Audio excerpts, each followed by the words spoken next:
All right, people. All right, all right. Listen, first and foremost, I just want to thank you guys all so much for supporting us through 50 episodes. Wow, I cannot believe we're already to episode 50, right on the cusp of 52, which would be a year. Y'all, I'm so excited tonight. We've got some special guests to join us. We're going to talk our top 3 movies of 2023. Let us know, y'all, down in the comments, because, yeah, we're going to be talking about some good movies that came out this year, y'all. We're going to be feasting, and if you look around in my room already, you'll probably be able to guess what my number one is. Just looking around in the background, y'all. Just kind of looking around. But, guys, let's not wait too much longer. Let's get my host with the most in here. First off, we're coming off with Lo. What's going on, man? How are you? Good evening. Happy to be here. My Niners won. I'm out on a trip up north, couple hours north, about to see my boys, the Menzingers, play, and I'm hella grateful to do this 50 times. It's been about a year, and it's been a blast, man. I can't wait for another couple more, man. Let's keep it moving. Man, it's been a blast. It's been great having you, bro, man. Listen, this has been an awesome show. It's been really, really great doing this with you, man. And I think we've missed like 2 apiece, like collectively, because it's like we've maybe had one show that we did it both. We weren't both available.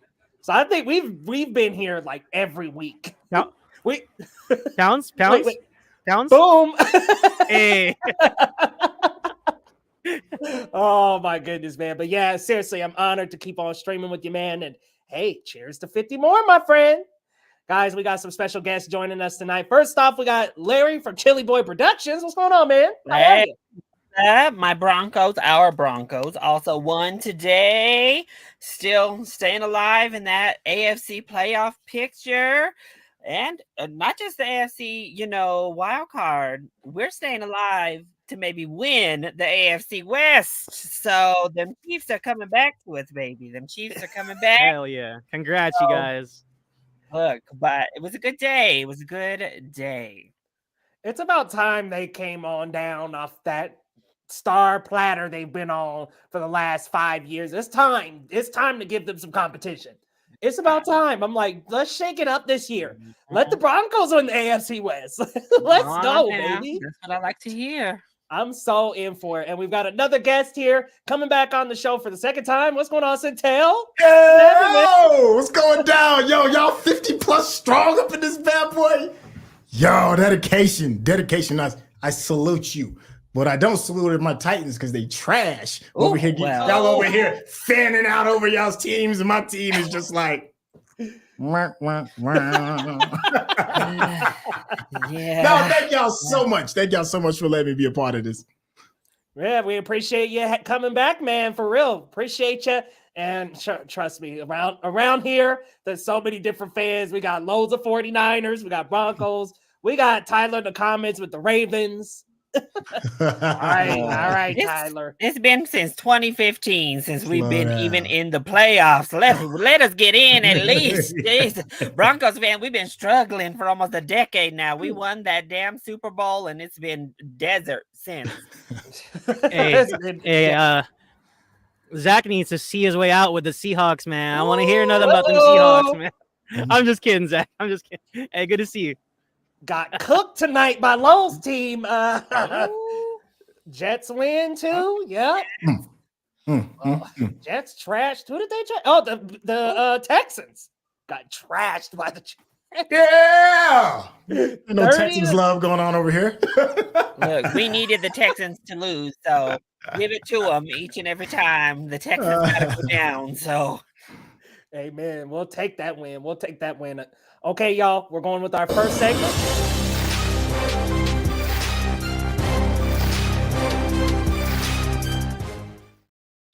So usually we do a scale of 1 to 10 upcoming movies, how we're anticipating them based on a trailer on a scale of 1 to 10. This time we're just scaling that back, and we're just going with our top 3 movies from 2023 because, y'all, we're a couple weeks away from being in 2024. I mean, we're less than a month out, y'all. So it's time to start talking top 3. We've got a few more around the corner that are coming to theaters, but for the most part, we're at the cusp. We're at the very end of 2023 here. So it's time to start talking top movies of the year. And Lo, right before we started the show, you had a little tease for us. Had you a little number 4 that you were talking about and thinking about over there. Let us know your top 3 and 1 honorable mention you had in mind. Yeah, I got to. Oh, you cut out. Oh, can you hear me? Yep, got you back. Yeah, so, actually, while you were talking, I switched it up. That honorable mention is in my top 3. It has my heart. I couldn't buckle on it, so I switched it up. What was my number 3 is David Fincher's The Killer. I thought it was a really taut return to form for Mr. Fincher. Masterful camera work with his dolly shots and his tracking shots. And Michael Fassbender put on the clinic, just telling the story with his eyes, with his face. And I really enjoyed what The Killer brought to us this year. That's my honorable mention. Number 3, I actually had to slide it in. It stole my heart way in the beginning of the year. Shouts out to Celine Song, Past Lives. It's just such a wonderful reflection on missed opportunities, childhood sweethearts, and just being an adult and just dealing with the ups and downs of romantic interests. And Greta Lee is my girl. She killed it. I can't wait to see her on the stage. Golden Globes, Academies, please show her some love. I'm rooting for Greta Lee and Celine Song too. She wrote a really beautiful script. So Past Lives is my number 3. You made the right number choice. 2. Hold up. Let me verify my list real quick. Oh yeah, I forgot. There's a certain Uh-oh, you cut out Ah. again. That I mean, whether it was the score by Daniel Pemberton, whether it was just the incredible look of Spider-Punk and Mumbatin, like all the different worlds and textures in the background, like the watercolors, the just Gwen talking to her father and the way like the backgrounds change. It's just a beautiful art piece, an art student's dream, and it's an amazing film with emotional stories and weaved in and out. It was a beautiful movie to watch, whether you like superheroes or not. And then my number one, man, hats off to Christopher Nolan. Oppenheimer, man, it just blew me away. My heart soared from the second Kenneth Branagh, Ludwig Göransson. Man, just an amazing film. I saw it 3 times, guys. I saw it 70 mil. I saw it in IMAX. I saw it in Dolby because Dolby's my favorite, and it just blew me away every single time. The whole cast, everybody made their moments count. Whether it was like the guy from the Santa Claus, the elf, or Josh Hartnett making a comeback, and everybody made their screen time count. Florence Pugh, I mean, it goes on and on. Emily Blunt, you know, they're going to be gunning for award season. So I see Oppenheimer sweeping when it comes time for the Oscars. So, you know, Oppenheimer, Okay. I'm wondering if it's gonna lose its steam once some of these other ones start coming up. We got Poor Things. It seems like people haven't forgotten about Past Lives. There might be a Killers little has been competition. killing it in these early awards. Killers of the Flower Moon's been sweeping up. Yeah, they took what in MPB, is that what what is the national The board? National Board of Review. Yeah, NBR. They Yeah. had their film was Killers of the Flower Moon. So maybe there's a little competition. We'll have to wait and see. But Larry, my man Chillboy Productions, Oh, let us know your top 3, and if you have any honorable mentions, let us know. all right. I'm gonna do my little honorable mention. So we still got the shirt, so we good. But I'm gonna do Rock the Hat for my little honorable mention. If you can see, it says Saltburn right here. That's my honorable Okay, there you mention. Is go. Saltburn. We have the iconic bathtub drain on the front of the hat. But you know, Oh, if you know, you know, right? If you know, If you you know. know, you know. But I loved it. I understand some people's problems with it in the script, but no, I don't care. It's one of the the funnest experiences for sure. One of the wildest experiences. But I'm not gonna put mine in order. I'm just gonna say them, so they're not like a top 3. It's just the 3 films here, and I'm gonna start that off with an animated film from Netflix called Nimona, a film that I just absolutely loved. I've watched it a million times at this point. I feel like I think it has everything you want between the messaging, the representation, blended with this beautiful, like innovative animation style. It's also really cool to get a fantasy film set in like the future. So you have like the high fantasy elements, but also this futuristic world. So I've seen Chicken Run now, and I have to say, Netflix, the animated movie you should be pushing is Nimona 100%. That is the movie, Netflix, that you need to be campaigning for best animated feature with all of your resources. But we'll see if that happens. I loved it. And we're just going to keep on the animation train. Spider-Man Into the Spider-Verse is also in my top 3 currently. It pretty much accomplished everything the first one did and elevated a few of the aspects to it. It's a really deep, personal, beautiful story for Miles as well as Gwen. Miguel, I love Miguel. It's great. It made me very angry. My theater was mad though, y'all. I have to say there was an audible groan when that to be continued end of part 1 stuff happened. My theater groaned. They were not happy. But we'll see. And then finally, my last one, I feel like it's fun to hate on this movie. It's been fun to hate on this movie for the second half of the year, particularly versus Oppenheimer, versus this, versus that. It's Miss Barbie. She's up there for me. I still think what Greta Gerwig did was fantastic. Some of it's a little on the nose, but look, it's a Barbie movie. So I think it needs to be a little bit on the nose with some of its messaging so it stays accessible to young girls as well as continue to be relatable to older folks as well. Ryan Gosling's amazing, as well as Margot Robbie. Obviously, this is another one I think that's at least going to get a lot of nominations come Oscar time. And I still think it can win Best Original Song. I think it only has to compete with itself right now. In Best Original Song, I think it is the front runner still for production design. So, and I do think Ryan Gosling still has a very good chance of sneaking in and snatching up supporting actor. I think that race is still very much in play. So those are the three I'm choosing to shout out today, plus my little honorable mention over here. I gotta say it now, folks.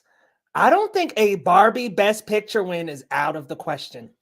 I don't. I'm just saying it right here, right now. I don't think it is not out of the question that Barbie could potentially sneak in for Best Picture, but great list, Larry. Nimona, I 100% agree. If Netflix is going to push anything, push Nimona. Chicken Run. It was Chicken Run, okay? That's all I'm Leo. saying. Yo, I think Barbie might win Best Picture at the MTV Movie Awards, but I don't know about the Oscars, man. Well, Lo, you know what it already won? Biggest movie of the year at the box office. Hey, it's tell that to already James won something. Cameron. Oh, of 2023. Let's not firing the shots. He said, tell that to James Cameron. Okay. My man fired the shots tonight. Syntell, let us know, man. What's that top three looking like? And how many runners up you got? Yeah, mine is kind of interesting. Because as somebody that is a critic, and I have to get into the nitty gritty and the details of everything and just find out like the meaning behind and all that. And sometimes I just want to go to the theater to just have fun, and that's what this list is kind of like showing. And my honorable mention goes to John Wick Chapter 4. I mean, when it comes to just going to just have fun, let me just see some bullets fly. Let me see some stunts. Let me see old man Keanu do some things and hear his knees creak when he does it. You know, it was a great way to, at the time, close out the series, which we're finding out now that's not necessarily the case anymore. But at the time, it was like, okay, I'm good. The chapter is done. I can kind of like walk away from this. That's how I felt when I left the theater. That's why I wanted to give it an honorable mention, because I had fun. Now, if I'm going to jump back into my bag, into really pulling out like my magnifying glass and finding out the things that I really love about cinema, I would be remiss if I didn't mention my number 3, and that is Rustin. Coleman Domingo just came out of his bag with it, and this is coming at the same time during a performance that you all may see. What I hear, I'll just say I've heard he's done an amazing job in The Color Purple as well, and I wouldn't be surprised if he double downs on some award talk this season. Chris Rock kind of showed up. I'm kind of surprised. Glenn Thurman did his thing. Jeffrey Wright always shows up. You know, it did a really good job of telling historical moments without sounding too preachy, without us drowning in what's it called? Like torture porn, I guess that's the word you're looking for. You're just seeing people just constantly beat down. It was very uplifting. It was inclusive. It was fun. It was difficult to pull your eyes away from the screen, and it taught you something. Coming in at number 2, I'm going back to the fun factor. That's the theme of everything. And this one came out of nowhere. Godzilla -1. What? Where did this film come from? Really? Like I barely even heard any of the previews. It showed up. I took my son, and when we go see like monster flicks, especially when we're talking about like the Monarch universe, we always sit like around the second row so we can make sure that the monsters are as big as they possibly can be. And this was one of those movies that I was like, this was the best decision to sit in the front row. But the thing is, it's not even really about the monster that makes this movie so good. It's about the little things, like the little people that's in there. It is such an amazing moment to just sit there and let these actors breathe. These actors that aren't Westerners. People, I'm telling you, international cinema is the place to go if you want to see something refreshing. And Godzilla -1 to me is leading the pack this year. And then my number 1 comes as no surprise.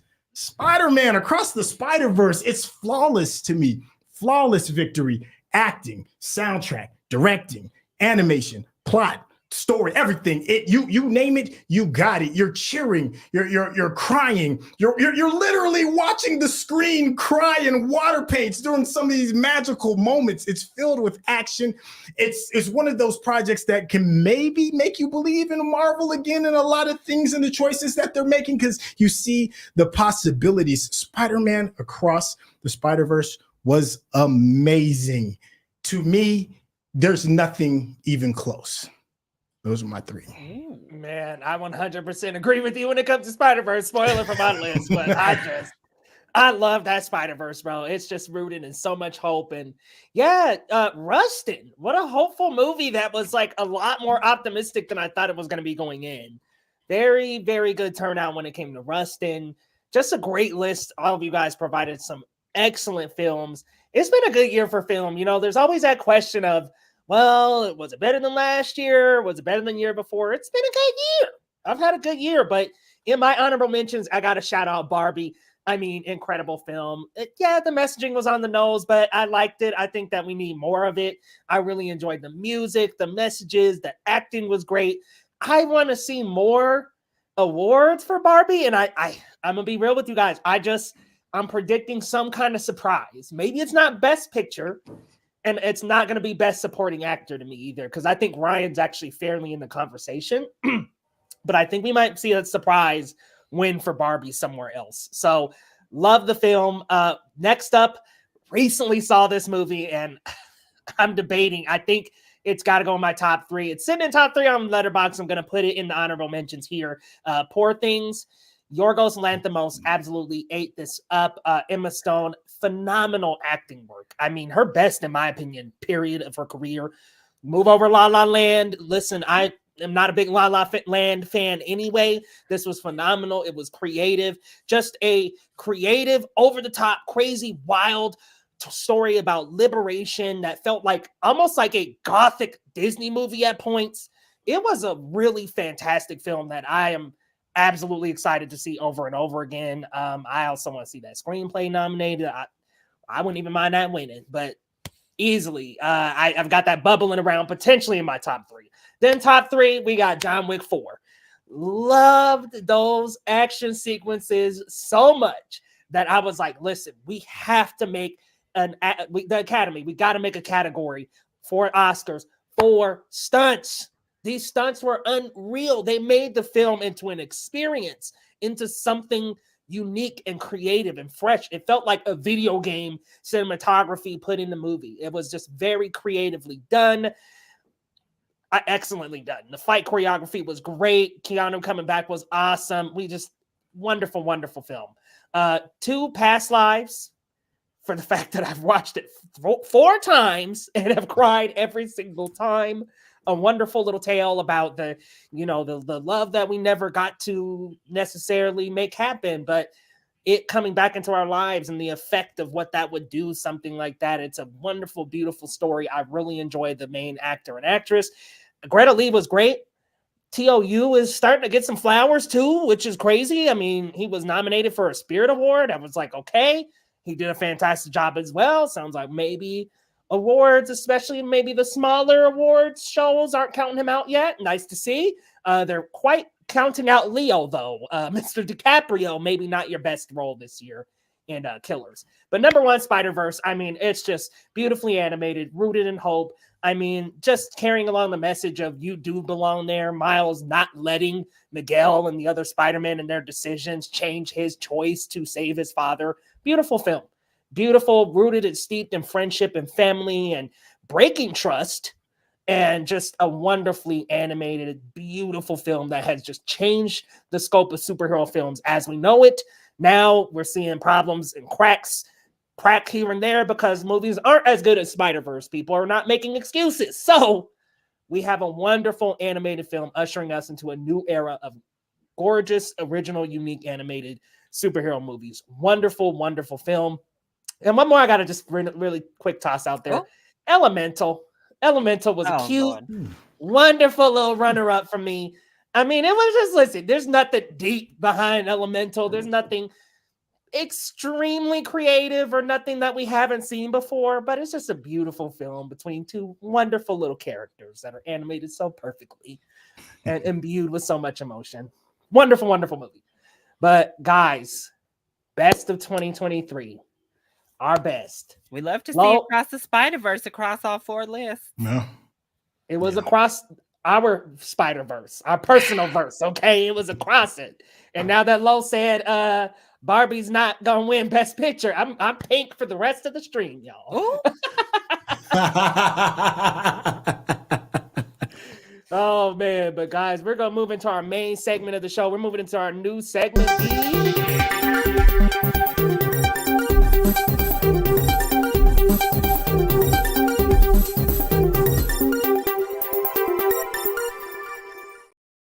Moving on to the roundup. Lo, take it away, man. All right. Let's check that box office pulse.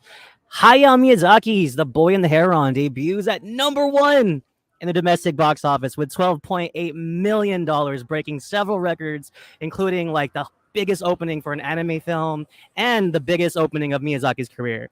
The Hunger Games, Ballad of Songbirds and Snakes holds strong at #2. That thing's got some legs. Godzilla -1 comes in at 3rd. They're holding strong. We got 2 Japanese pictures in the top 3 of our domestic box office this year, or this weekend, I mean. But albeit the numbers are a little low, but still, you love to see it. And the top 5 gets rounded out by Trolls and Lo, you got out. Wish. Can you hear me now? You back? Yep. All right, yeah. Hey, it's only 12.8 mil, but you love to see Miyazaki having this type of success, especially for anime going cutting out again. forward. Studio Ghibli, this has it, and I love the movie. I saw it. We back. Can you hear me now? All right, cool. You love to see it. So let me toss this down to Chillboy. How are you surprised Boy and the Heron took the top spot? No, so I saw that the tracking was looking around maybe like 10-ish million, which was great. But I'm just so excited. One, when you look at the top 5 this week, the trends that are here, we have 2 foreign films in our top 5 at the box office. That's like unprecedented. Of course, they're both Japanese productions this weekend, but having an anime take the top spot is so cool. Watching Godzilla -1 hold to like 20-something% this weekend when they were just going to do like a 1-week limited run. But the word of mouth got so hyped and it did so well that they've decided to expand the run. This honestly is like the best case scenario, Godzilla -1 for word of mouth, because I've seen so many people just not really have it on their radar. They're like, oh wow, but seeing everybody just go ham about this -1, I gotta go see this Godzilla movie. So they're heading out this weekend. They head out last weekend and are watching -1. And then we have 3 animated films dominating the top 5 of the box office right now, with Studio Ghibli at #1, and then we have DreamWorks with Trolls, and then Disney with Wish. But y'all, no offense if you are a fan of this series in the comments, we got to let these trolls go. Y'all really, with these whole, you're about to make us have to have a 4th one. Like, oh, I don't know. I could do without trolls band together being up here doing all this box office. But, and hey, all you incels out there, I noticed you've been real quiet about the Hunger Games box office after that opening weekend. I ain't seen Rachel Zegler over here crying and yelling in all your thumbnails, calling her a flop, this, that, and the third, huh? Because it looks like her and her little movie have been holding real strong and have slowly turned into a bit of a box office hit, huh? Oops. Oh man, honestly, this lineup is crazy, and I want to throw this to Syntell real quick. Okay. You know, you just saw Godzilla -1. Oh yeah. Have you seen Boy and the Heron yet? Yes, I have. I enjoyed it. Awesome. I did see the sub version. I haven't seen the dub yet. So anything about this top 5 in the box office surprise you at all? I think this is crazy. Like 4 animated films, 2 Japanese films. Wild. Well, to me, Godzilla is just a surprise in every single way. -1. For one, it's a surprise because of the $15 million budget. Are you kidding me? And it's being run by word of mouth? like to me, that is as grassroots cinema as you could possibly get. It can't, and that gives me, it makes my spirit full regarding just going to the theaters and the theater process, because so much is corporate run. It's just the nature of the beast. It just is what it is. So to see the little engine that could, make it to the screen, and then not only make it, but then grassroots is the ones that's pushing everything. Social media, it just makes my heart just burst. And then of course the Boy and the Heron. I knew it was going to do well because, for one, that Studio Ghibli gives out just bangers, and we're dealing with mortality. I'm not trying to make trying to bring the chat down, but we're only going to get but so many more of these projects, and this could potentially be one of those last ones. So you want to eat as much as you can as a viewer. It's like, man, let me just jump on this and let me appreciate this art while the man is still here. Not just the man, but the studio itself. Let me give him his flowers right now. So it's just another one of those things that just makes my heart sing, because it's deserved. Your track record is so good. You deserve to have everybody show up and then represent that love in dollars. So I hope it continues to thrive. So the little engine that could, and the man who's just solid all the way around all the time. 2 thumbs up from me. Hell yeah. And you kind of love that. You love that, like, Godzilla -1 was on a limited release and they extended it because of how well it was doing. So that just shows audiences are coming out, and I love it. Love to see it. And Leo, we did it, man. Studio Ghibli's at #1. How you feeling? We did it, baby. We did it, Joe. We did it, Joe. I'm really happy to see Studio Ghibli back in the limelight. Like Larry was saying, Hayao Miyazaki films. It's great to have Hayao Miyazaki back involved, because we saw what happened with Goro with the last film, Earwig and the Witch, and just didn't quite get the magic there. But we love to see it. It's great to see a Godzilla movie doing this well, because, like you guys have been saying, it is just marketing at its finest when word of mouth is the main propeller. And that's been the case for Godzilla. Word of mouth has just spread throughout this. I mean, people making TikToks, telling their friends, telling people how good this movie is, so much so that they stayed in the box office even longer. Listen, Disney, all y'all, there's just no excuse to be making movies that just aren't up to par now. I mean, as you can see, Studio Ghibli's firing shots at Disney. All these other movies are taking away they're bringing in competition.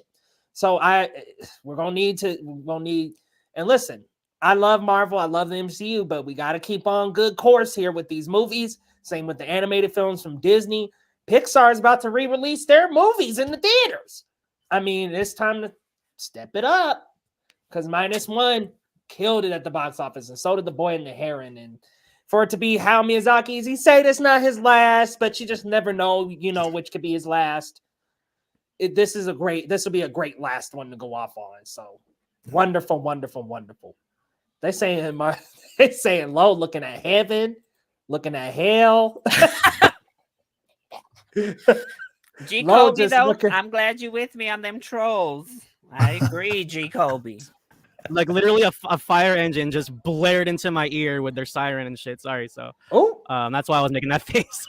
Y'all don't know this, but Lo is on the lookout for them police. He is like dipping and dodging around in that wherever he is, under a bridge or what's going on. No, well, also, I'm freezing my ass off, and I'm looking, and I think there's like a place upstairs I could have sat. I don't know, but whatever. Oh man. Anyways, that was the box office pulse, guys.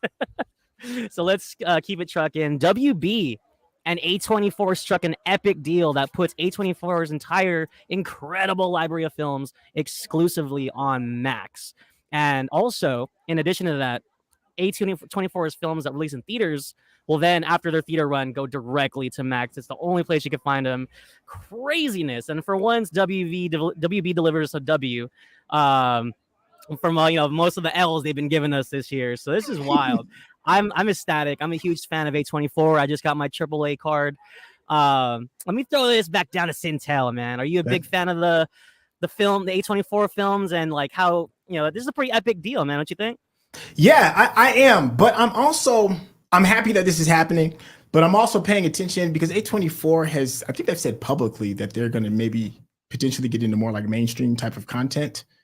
for like mainstream type of scripts and stuff. And to me, it's a warning for me. I'm like, oh, I thought you kind of like had your identity as the types of films that you wanted to do, and you do it so well. You take the quirky, smaller projects and you make magic out of them. And now you're kind of going into, the deeper waters where I'm not saying that they're not capable of it, but to me, it's kind of like, the people that love like the most unknown bands, and like I knew them before they got big. A24 feels like it's mine, and now that if they're going to try and get bigger, it's going to be like it's not mine anymore. It feels like the magic could leave. So on one hand, I'm happy that Max is getting it, but on the other, I just don't want the magic to leave, and it feels like this could be the beginning of the end. And I'm hoping that I'm wrong. I really am hoping that I'm wrong. I gotta say, I love the reference because I'm a music guy, and that's totally a thing. Like, oh, that band, they signed a major deal. They're not gonna be cool anymore. They're mainstream. So it's like, I totally get that. Like, A24 is like that subset of films where if you know, you know. If you knew about it before, it blew up, you knew about it. So hopefully the quality doesn't dip. That's my big thing, especially how you said they are gearing towards mainstream. Chillboy, are you excited for this news, or do you feel a similar sentiment? Yeah, I'm excited in the fact that like you just know where it's going to be. So like if you want to watch an A24 movie, you have a place because obviously they don't have their own platform. So, and I believe, I don't know if it's an actual deal or not, but I know that like Neon movies go to Hulu. So they have like the Neon library more or less over there on Hulu. So, and it's kind of like Neon and A24 are like those two little indie distributors who make all the noise all the time. So in that sense, I'm happy, but yeah, especially when they did make that announcement that they were going to like look into doing blockbusters themselves. I don't know, especially because it's a studio that makes hits and best picture winners like Everything Everywhere All at Once, and that's a movie that major studios would have never touched. Like they're too nervous, they won't give them a shot. So as long as A24 continues to give those movies the shot that they deserve and kind of like help push them in, go on and do your thing, I guess. But yeah, I guess I'm all right with it. Yeah, like you said, Warner Brothers and Zaslav needed some kind of win, so I guess this is a W for them and Max over there. What's interesting too is like you look at something like just even in the collage there, like Moonlight, Everything Everywhere All at Once, Uncut Gems, even Midsommar. These are like hit films for them. But then you look at movies like The Northman or Beau is Afraid, and it makes them lose money. So it kind of sucks because like you like the product they're putting out, but sometimes it doesn't make the money for them. So it's unfortunate. Leo, were you hyped for this news, man? Well, Beau is Afraid can afraid its way up off of the internet. I don't know. I did not like that one. But listen, I'm happy to have it all in one place. I think that it just feels so scattered right now, and to have it on this one on Hulu and this one on Max and this, that, and the other, let's get it all in one place. I love that. But responding to the deal of them doing bigger budget movies, I agree with everything that's been said.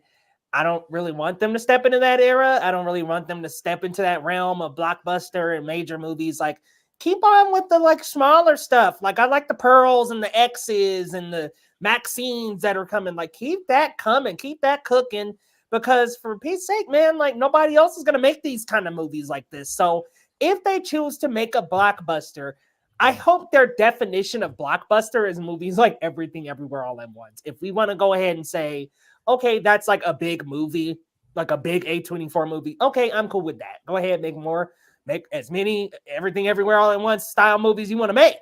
But I don't know if we're talking about trying to make their own MCU, or maybe they try to handle a dark universe or something. I don't really want them to go that route. I just don't want them to do like a franchise universe. I don't think that's necessary. God, no. Yeah, I think that's the big hope with this, is that they find that balance, like you said, with the littler films and then the ones that they think might might push them into that category if it's whether it's an action film or a star-studded epic or something like that. So hopefully they find the balance. But let's keep it moving with an interesting story that relates to me, especially because I personally don't want to see anything anymore about this movie unless it's a trailer. Like, I don't want to see the pictures. I don't want to see Tyler Maine's head cut off as Sabretooth. I just want to see the freaking movie at this point. Like, I hate spoilers, and felt message about Deadpool 3 being practical, film outside and all these places, but when you film outside, you have people leaking photos from the set. So he issued us an official message, like, please don't do that. Kind of the same way that the Russo brothers told everyone not to spoil Infinity War. Kind of has that same kind of energy. And honestly, like I said, I'm sick of the leaks. I can't stand that stuff, man. But let me toss it to you, Leo. I mean, are you kind of like whatever about it? I know you're pretty like, you like being on all the news and all the rumors and all that. So how do you feel about this thing? Well, after being continuously spoiled in 2021 and 2020 for all the Marvel stuff that was coming up anyway, Godzilla versus Kong and all, I just pretty much embraced it. Like, you know what? I'll look for that stuff, but I hope for the sake of everyone else, it doesn't start spilling out. But yeah, it has gotten out of control. I mean, one thing I got to say about Deadpool is a leak put you on the map. So this isn't quite me saying like it's okay, but I'm just saying like a leak kind of put y'all on the map. So like stuff leaking out is maybe not the most surprising thing for Deadpool 3, but I'm sick of it. You're saying they came full circle, Leo? I mean, remember that leaked footage? Remember that? Like that was supposedly on purpose, footage, wasn't it? It was like test footage, right? Yeah, that little test footage after an SDCC. They wanted to put a spotlight on Deadpool. I'm like, okay. And now we're back full circle, like you said, Lo, with the leaks coming out. But I'm just kind of over it. Stop showing us everything. There was something else today that I saw, and I was like, damn, man, there are going to be no surprises in this movie. None. Well, I mean, that's my big thing, too. And then Syntell, Larry, you guys can jump in, too. This one's pretty broad. I mean, how do you guys feel about the leaks so far? Because I already saw a couple, and I'm pissed. I'm going to be honest. I'm hella mad already. Yeah, no, I hate leaks. Leo knows this for sure. I mute any and everything I can leading up to stuff because I don't want to know anything, damn it. I'm one of those people. I don't want to anything I can not know, the better. I'm not into trailer culture anymore. Obviously, I go to the movies so dang much that I still see most of the trailers. But I don't watch them right away. I'll watch that first one. Boom. And then after that, I'm like, especially for something like Deadpool or something, I know I'm going to watch it. I know I'm going to be there. So I don't need to watch every trailer or see all these leaks and stuff. Oh, I was so mad the other day. When I saw that Sabretooth picture, I was so mad. I was like, really? And honestly, it just is a bigger part of, look, Leo, my dear, I know you are like half in, half out of this. I can't stand the scooper game in general. I can't stand scoopers, always just running in with all of this stuff. I'm like, yo, I try to avoid scoopers at all costs. And then part of it is because I think it's really just kind of downed so much of our culture here. Because again, superhero movies, they can't film on location because this is what happens. So they have to film all on green screen, and then we hate it because it's ugly ass green screen or blue screen or the volume for the entire movie, because that's the only way Marvel is able to stop the leaks and stop the spoilers from just being their whole movie being out on the internet. And now we have this new culture of people filming like it's a concert for TikTok and for Twitter. This is the other wild thing for me. Like, I remember the big one for me this year was The Little Mermaid, which thankfully I had seen early. But what in the world? And then they want to wonder why the box office is doing so poorly, because I can watch the film on Twitter or TikTok because y'all have filmed the whole movie and put it up on your wall. I've heard all the songs, I've seen all the clips, and the more recent ones like Hunger Games, that hasn't hurt the box office. I think it's actually helped it because they're making little fan cams and stuff rather than just posting up scenes. But I don't get it. And I don't know. I know some people love that scooper news and all of that, but it's not for me. And I do my best to avoid it, but as kind of like Leo said, at some point when you're just in this area. If when you're in film Twitter or superhero Twitter at all, there's no way to avoid it. You can't even block it or mute it because it's just a picture, and people will just post up a picture and be like, "Oh, just released," and it's like, "Oh, well, okay, great." So, I hate it. Yeah, I agree with everything you all say. I try my best to try to avoid it. But there is a part of me, that does look at Ryan Reynolds, who is one of the greatest acting trolls on the planet, that does make me want to look and be like, are you being for real? Because it's very, very few and far between you hear Ryan Reynolds give a heartfelt anything. It's always something. And he's also, not only is he a great troll, he's also a very good salesman. He's even selling a soccer team that he bought, and is finding success with it. So I'm waiting for the other shoe to drop. A part of me is, I'm not saying it will, it is. And if this is a heartfelt moment, I hate to, downplay his moment, but I don't trust it.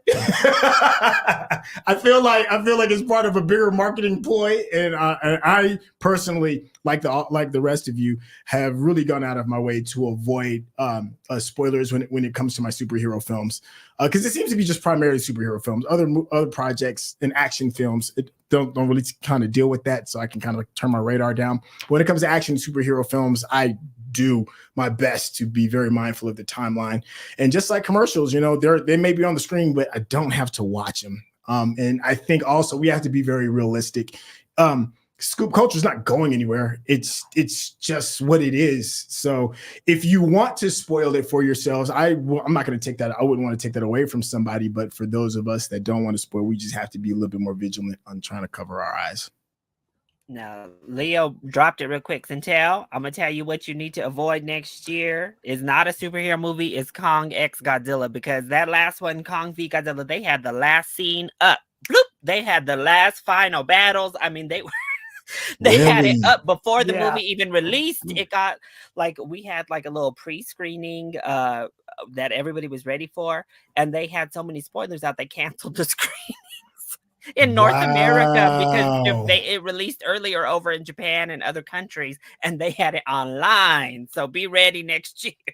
Yeah, it was I opened YouTube and it was just Godzilla versus Kong in battle, and I'm like, oh man, well. Yeah. I didn't even know Mechagodzilla was in it until I pulled up YouTube.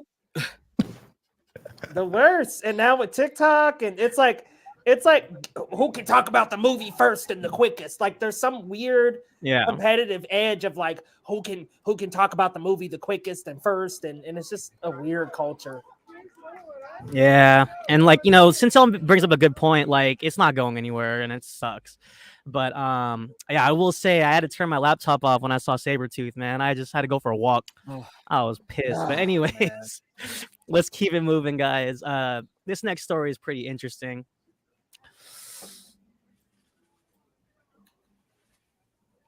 All right. Sorry, my computer. There we go. You're good. But the Sundance Film Festival has announced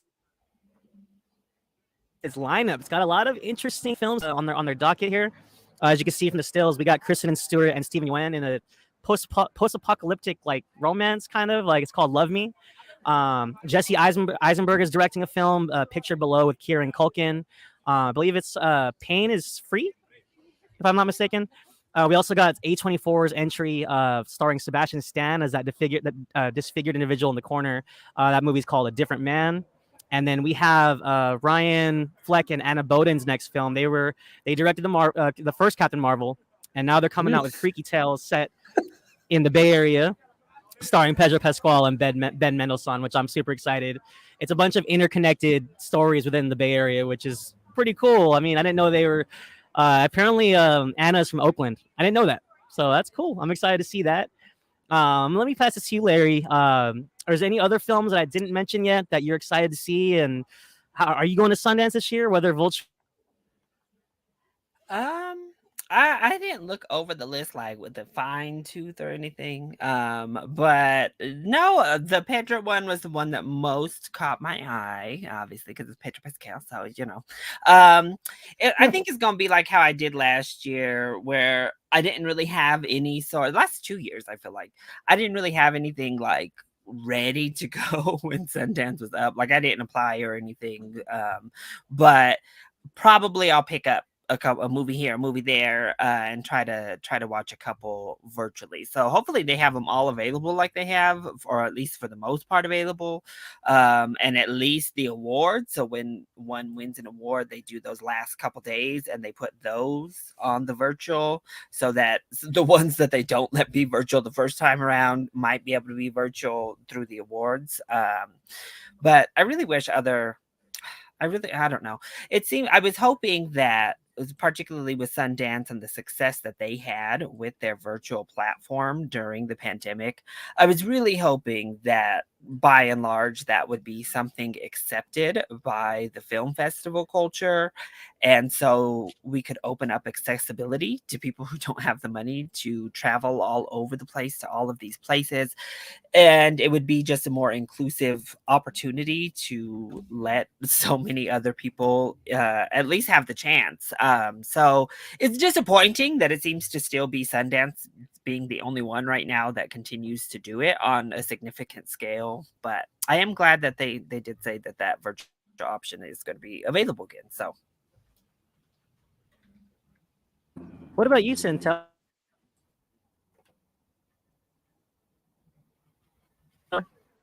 I missed what you said, but I'm assuming that you're just asking just about in Sundance in general.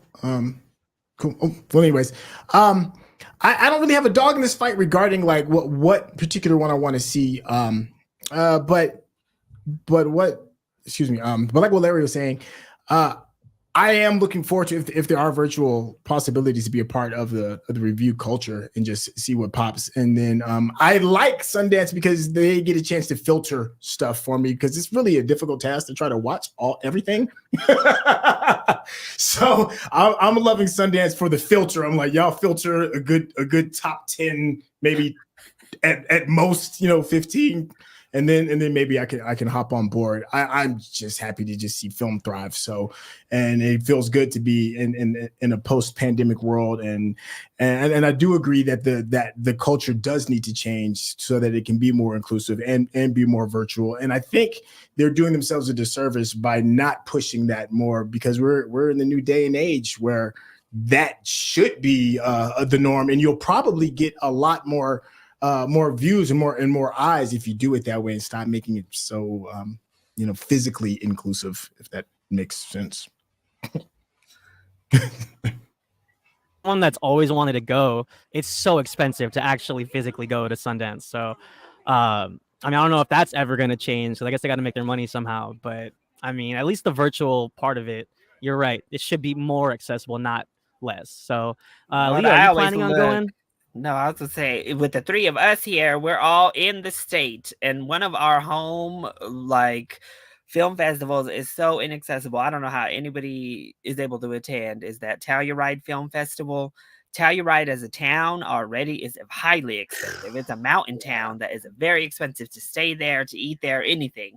And then even if you're accepted as press, y'all, you have to buy the middle package of their 3 packages that they offer. That is almost $1,000. So you have to buy $1,000 package if you want to attend as press. So I don't know how anybody can go to Telluride, but that's yeah. That's crazy. Yeah, what about you, Leo? So for me, I won't be there in person. Unfortunately, I just can't afford it right now. But I 100% agree with Larry. Like, I want to see other film festivals move into being able to do online, because I'm not applying for press this year for Sundance. I just didn't get my Denver Film Festival coverage up in time. But I honestly, I'm just gonna buy a couple of movies. I really do want to see. I believe it's Your Monster with Melissa Barrera.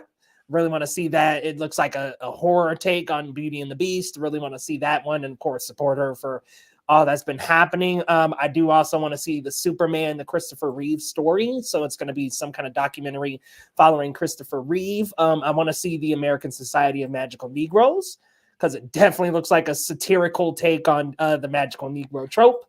And then there was another one, I think it was called Handling the Undead. that was a foreign international film centering on zombies. So I really want to see that one as well. And that's just also in addition to the ones that have already been said, because great lineup that is on this slide here as well. So I just wish all of them will be virtual. They all need to have virtual options at this point. It just seems too hard to reach for even just the public, for press, for anyone. It just seems too out of reach for too many people. So hopefully Can and the rest of them will pick up on this trend, because just feels so out of reach right now. Can I piggyback off of that just from something, and that is the price point of entry says a lot about inclusion and regarding opinions on certain pieces because of that. So you're going to get a very skewed idea of what's good. It's based solely off of monetary reasons, and that's just a disservice to the content creators, everybody that put it together. It's not giving it a really fair look. So that's problematic. When the price point is that high and only certain types of people can judge and voice their opinion about it. Yeah, it shouldn't be like they have these ticket packages that are like $400, $500 for like 10 movies. That's not accessible. No. And you're asking the general public or people to spend that kind of money on a pretty much virtually unknown film for so many festivals. Like it's a great opportunity for artists to get their movies out there and get them seen. But when you're asking, to pay $20+ for a ticket to this movie that nobody has ever heard of, or we haven't heard about anybody in it or know what it is, particularly Sundance, there's no trailers, there's no marketing, like this is the entry point is Sundance. That's a big ask for the majority of just regular people to be able to have the money and resources to just go and be a part of it. And so it's disappointing, but Sundance has been heavy in the Best Picture game, obviously, after what was it, the 2 years ago, what was the Best Picture winner that beat Power of the Dog? But it premiered at Sundance. I'm like, I can't believe I'm like blanking on the Best Picture. It's not that Chloe Zhao, right? No, it was the girl with her family. Coda. Thank you. I was about to say the hearing impaired. Yeah. I was trying to click the thing. I'm like, when can I click the mute? Coda. The girl with the family. The girl with the family. But you see, Leo got it. When I said the girl with the family, he got it. I was like, Coda. But that premiered at Sundance. Past Lives premiered at Sundance, and it's still heavy in the game. So Sundance in the last few years has gotten better because it's so early that it used to kind of be really hard for a Sundance film to keep that momentum all year, but they're figuring it out.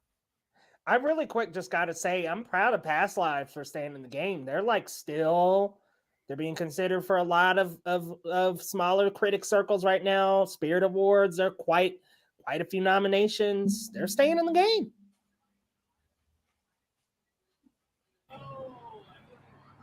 Yeah, man, I'm rooting for Past Lives. I already expressed my love for it earlier, but let's go from this set of indie films to a more grander scale film going into the Marvel Cinematic Universe, you guys. So Mahershala Ali is generally pleased with the direction that the MCU is taking with Blade finally. So it looks like we might see this film within the next 5 years. But if I'm gonna be honest, shouts out to my managing editor, John, at the Cinema Spot. We might get that damn Blade video game before we get the friggin' movie, okay, guys? Like, this is a problem. But I'm glad that Mahershala Ali is encouraged with the direction that this film is going. Let me throw this down to Syntell. I remember we were talking about it last time we were on the show together. Do you think this is real news, or is this just the guy's hype? Man, at this point, when it comes to Blade, I believe it when I see it. You're breaking my heart, is what you're doing. You're absolutely breaking my heart. Here's the thing, and what I'm gonna take out of everything. If Mahershala is cool with it, then I'm cool with it because I don't want him to leave. I don't want a recasting. And we were getting to a point where he was getting frustrated, like publicly frustrated. And once it starts getting to that point, then, you know, the last thing I want is for the studio to just tear the whole project up and just throw it away. Because I think that Marvel is in that space where projects will start disappearing. So if he's happy, then that means there's one more step in front of the other that can get us a little bit closer to us seeing it. But do I like believe it completely? I don't know, man. His track record is not proven to be trustworthy. How about y'all? Yeah, so they said something about it was like Mahershala was like, yeah, they're still doing that writing, directing, and all that. And I was like, and all that, yeah, it sounds like we're not making a lot of progress. So we'll see. But when I was watching the Game Awards, everybody freaking out. Oh my God, another Marvel game. I was like, are they about to release a damn game before they get the movie out? Y'all about to release a damn game before the movie. I'm like, come on, dude. So for perspective, it's like, okay, Spider-Man 2's out right now. Across the Spider-Verse came out. Spider-Man's having a moment right now.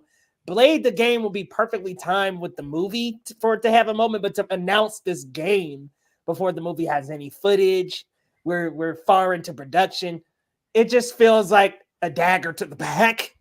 Because it's like, hey, check out this game we're going to have out before the movie. I don't know. It just feels weird. I don't know if anything's happening Leo, here. We usually do like our what the F moment, and I feel like that kind of was almost pretty close. Like, for them to announce this game after this film has been lingering in development hell for so long, I just thought it was a slap on the face for sure for Marvel fans to get, oh, look, a Blade game with clips and all that stuff. Like, wow. Like, it's just crazy to me. But how you feeling, Larry? You think we're going to see this movie? Oh my God. When did they announce this mug? Like 2018? Well, 2019. I mean, SDCC brought Ollie out here to tell the folks and Hall H. Oh my gosh. And it's been delay after delay. We had that post-credit scene in Eternals. Now it's like we might not ever see any of them Eternals again with all the disaster of Marvel recently. So we might as well nuke the post-credit too that had to deal with Blade.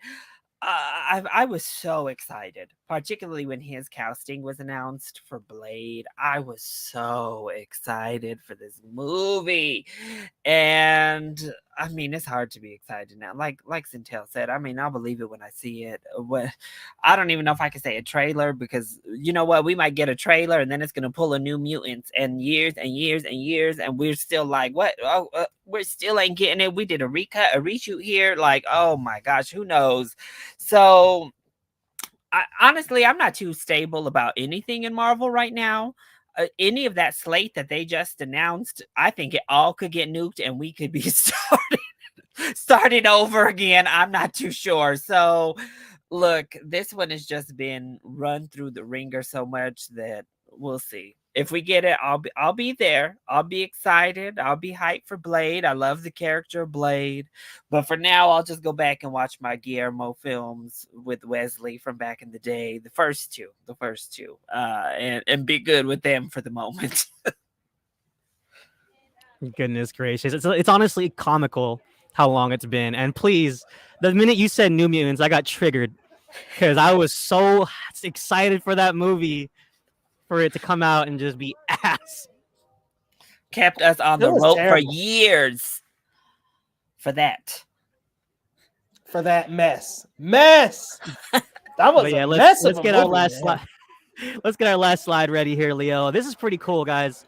Early 2024, we're getting Soul, Turning Red, and Luca finally getting a well-deserved national release in theaters. It's a little too late, but these are three pretty. I mean, I love one more than the other, but they're all pretty decent films that should have got theatrical releases to begin with. So let me throw this to you, Leo. I mean, were you surprised? This kind of caught me off guard. I was like, whoa, that's cool. Like, how did you feel when you heard the news? Somebody said it seems like Disney's admitting that Wish ain't doing well. And I can't help but to somewhat agree with them just kind of putting this trailer out here, saying, hey, we're going to dig into the vault just to get back on the box office map. Sounds to me like Wish did not go as well as they had wished. So here we are. Not that this is a bad thing. I think this is great. I think you're kind of right, Lo, a little too late. I mean, with these being available on Disney Plus, it's going to be interesting to see a reverse happen to where it's like, okay, are people going to rush to the theaters to see this with it already having been on Disney Plus? We've already seen it already. I wonder how this is going to go. I'm curious because I can't wait. I mean, to see these three on the big screen. Luca, maybe I could have waited. But the Turning Red and Soul, very excited to see those on the big screen. Listen, For Town, I can't wait to see them on the big screen. But I just think it does feel a little late, and a little bit like Disney being like, okay, freak out time. Like, we're not on the map like we should be. These should have came out when they came out. Like, they should have just been on the big screen when they came out. Look at Raya and the Last Dragon. It had a theatrical release and run before it hit Disney Plus, believe it or not, in 2020. Yeah, honestly, like, especially if you just look at, like, Soul was 2020, Luca and Returning Red was, last year. Was it Luca 2021 or 2022? 21. 21. It's 21, right? So, I mean, it's just time has passed, and maybe that might help, and maybe people might just be curious and go, but I'm wondering how well this is going to do. Syntell, were you surprised by this news, and do you think this is, like, all for naught, like, or is it, at least they're getting their due, right? Yeah, I mean, a part of me wants to believe that they're getting their due, but to me, it feels like a death rattle to me from from Disney. I know that Elementals did a really good job of gaining their footing again. It started off terrible, then it gained some steam, and I think that they think that type of magic can still exist. But you're talking about something that's a year, 2 years removed. Now, don't get me wrong. I'm over the moon about seeing Turning Red in the theater. That to me was the best out of the three. You can keep Luca and Soul, but that's just me personally. So I will be seeing Turning Red. But the thing is that I didn't hear like a real large groundswell of buzz outside of Turning Red to warrant this type of like redistribution. If they would have been like, okay, we're just going to do Turning Red, I probably would have been like, oh, okay, that's a good idea. And then we'll see how that looks. We'll see how that feels. And then maybe I can get more excited about going again. But to just drop all three at the same time smells like death rattle. I feel like Disney's looking behind now, and Disney doesn't ever look behind. They always are like front runners, and it feels like they're looking over their shoulder. Oh boy. Oh man, I didn't look at it that way, but yeah, maybe Disney's like chasing their tails right now, and I'm not sure what to do with themselves. Larry, do you feel the same? I feel like you have a similar vibe. Am I barking up the wrong tree? Well, it just feels like, I don't know, this is definitely to me them admitting that what they did in handling these three films specifically is a big part, at least, of what has killed a big part of their brand, is relegating Pixar to be the Disney Plus brand. It started with Soul and went all the way through to even last year with Turning Red. They kind of made it be this thing of, oh, you can just wait. We're going to drop all of our stuff onto Disney Plus. They started to make themselves feel like a Disney Plus brand that eroded away that Disney magic in the theater.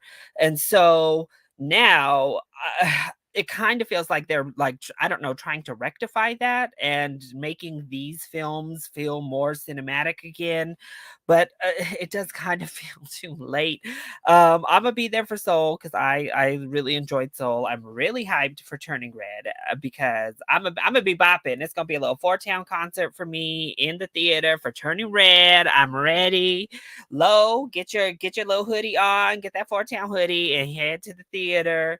Luca was one of the more disappointing Pixar movies for me because I just knew, I knew I was gonna love Luca from them trailers. I just knew it was about to be like top tier Pixar, and then I watched it and was like, oh, well, okay.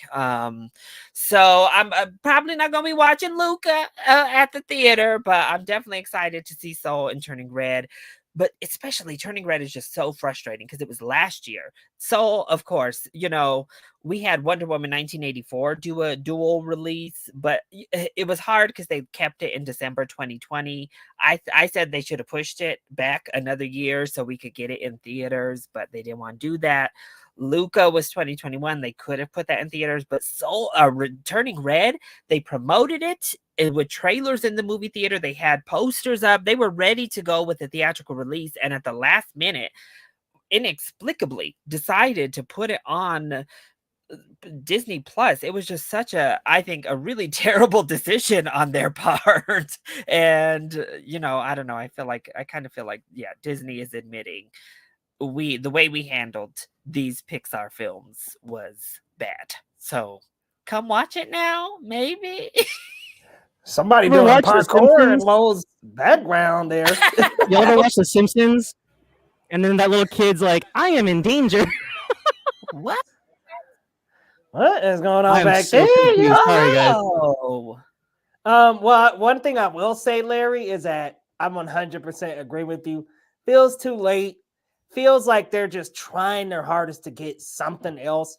But if they just said, let's release Turning Red in like January and February, that's perfect. I mean, then you take your most recent one, people get more interested in it, and it had so much buzz from Disney Plus that people will want to go for Ford Town. Like, there's a lot.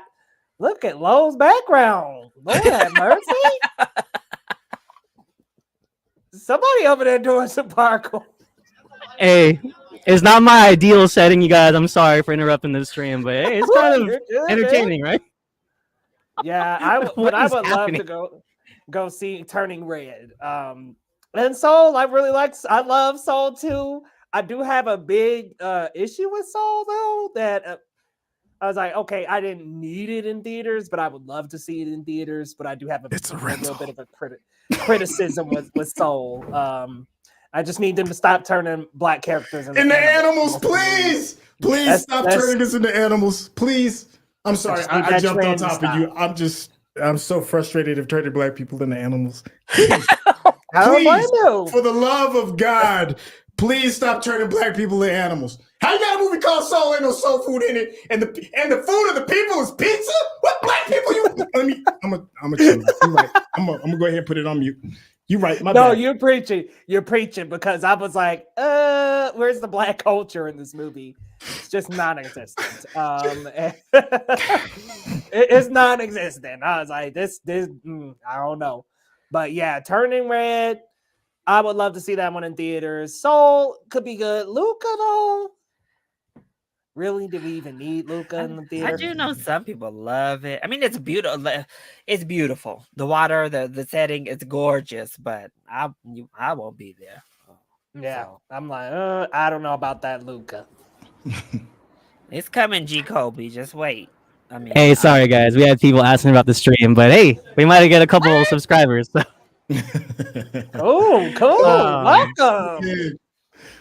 All right, so I did kind of hear the talk, and yeah, I mean, sorry, there's too much going on over here. I'm like sensory overload right now. But hey, Larry hit it on the nose, though. I will be seated for Turning Red, singing my ass off with my Fort Town hoodie, and we'll see. What else we got, Leo? I think that's pretty much it, right? Yeah, that's it. That's the show, y'all. Oh, beautiful. Hey, congratulations on y'all's 50. That's just 50. That's dope. Thank you guys. Well, thanks for coming on and being guests on the show and being guests more than once. We appreciate y'all coming back for 50. Man, let the people know where they can find you, Larry, and what's coming up on your channel. Yeah. So you can find me here on YouTube as well as Twitter and Instagram at Chillboy Productions. This week I'm going to have reviews up for Chicken Run, Dawn of the Nugget, as well as the Iron Claw. And then I just did a shorts review for The Boys in the Boat. So, you can check that short review out for that as well. But I'm also going to be doing, I filmed and am editing a reaction for Chicken Run as well. So I have a full movie reaction for that, as well as the reviews, and then lots of end of the year stuff, ranking animation, ranking LGBTQ plus films of the year, top 10 best, top 10 worst, lots of stuff on the way. Awesome. We can't wait to see it. And Syntell, let the people know where they can find you and what's coming up on your channel, my friend. Hey, thank you all so much. First off, thank you again for having me on the show. It's a privilege. It's an honor because I know how difficult doing something consistently for an entire year is, and that speaks volumes to your dedication. So you all definitely get a hat tip for that. Hey, you all can find me at Syntell on Twitter, at Syntell also on the YouTubes as well. I also have an international channel called Cinema Mosaic where I jump into the international scene, and on that one I'm doing Guns and Gulabs. I'm also on my channel, on the Syntell channel. We just got done doing a review of the original 1985 version of The Color Purple. Golly, that you know how some projects just kind of fade through time. The Color Purple does not. It is such a banger. We're doing Monarch, and also For All Mankind, for all my Apple Plus sci-fi nerds out there. That's going to be on the main channel as well. And if you want a lot of just the day-to-day reactions regarding some of the newer reviews of the movies, you can definitely see that at Syntell on Twitter. It'll never be X to me. It'll always be Twitter. So you can go ahead and check me out there again. And once again, final thanks for allowing me to be a part of this platform. Thank you, guys. Thank you for coming back. Lo, let the people know. Oh, Lo got some friends, y'all. Lo done made some friends. He came back with a flex. Well, Lo, let the people know. Let the people know where they can find you. We got some brand new subscribers watching live on their phone right now. Y'all can follow me on Twitter and Letterboxd at Marcellus Durden. Proud editor and reviewer for the Cinema Spot on all socials at the Cinema Spot. Check us out, thecinemasspot.com.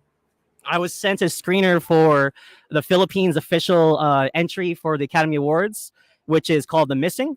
It's a animated film that, much like Flea, deals with a lot of like really tough subjects, but in a very artistic and beautiful manner. So keep an eye out for a review for that. It's called The Missing, the Philippines official entry for the Academy Awards. And I got a bunch of other stuff cooking that I'm lagging on, but eventually I'll get a review for The Iron Claw and American Fiction. So yeah, stay tuned. Follow us at the Cinema Spot. Hey, I feel you, bro. I've been lagging myself, y'all. But hey, I've just been getting adjusted to a new schedule. Guys, thank you so much for coming. We had Laser in the house, G. Colby in the house, Tyler in the house. We also had a return, and I saw Eric Patterson. Good to see you again. It's been a little while since I've seen you. We had quite a few people join. Zach Goller, thank y'all so much for joining the 50th anniversary stream. And y'all come on back, same time, same place next week for some more Geekly Goodies, baby. We'll see y'all next time on Geekly Goodies.